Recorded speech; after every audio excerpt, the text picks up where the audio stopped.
Zdravo. Pošto nisam snimio video dok sam ovo radio, a snimio sam par fotografija, onda ćemo na ovaj način pokušati objasniti kako sam riješio ovaj problem. A šta je problem? Problem je što se u gorenje frižideru koji imamo non stop postoje neke lokvice na njegovom podu. I onda sam konačno našao vremena da to riješim i uslikao sam dole unutrašnjost frižidera. I šta sam vidio? Znači vidio sam da postoji kondens na cijeloj zadnjem zidu. Znači non stop kondens ide i taj kondens se bukvalno sliva. I također sam vidio da zadnja strana frižidera, taj zadnji zid frižidera nije uopšte ravan, nego postoje kao dva izbočenja. To vam je ovo pod dva.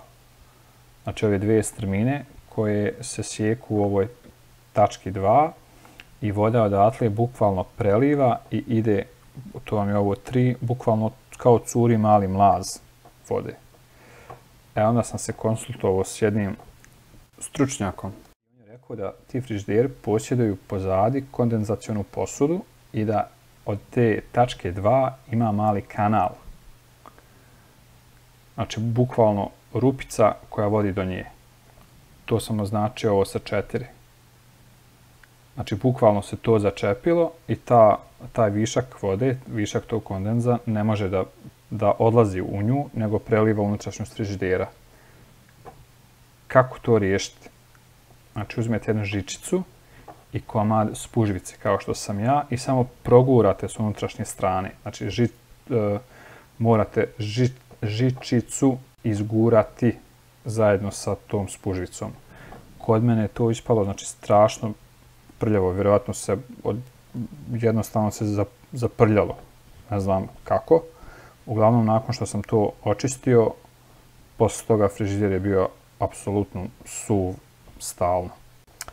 Ovo jest malo čudan video i možda je loš kvalitet zvuka, zato što koristim slušalice sa mobilnog telefona, ali mislim da je važno prenijeti ovo znanje, pošto ja uopšte nisam znao da ovaj kanal za odvođenje kondenza postoji uopšte. Nadam se da će ovo nekom pomoći. Ako vam se sviđa, lajkujte, subscribeujte se. Vidimo se. Ćao.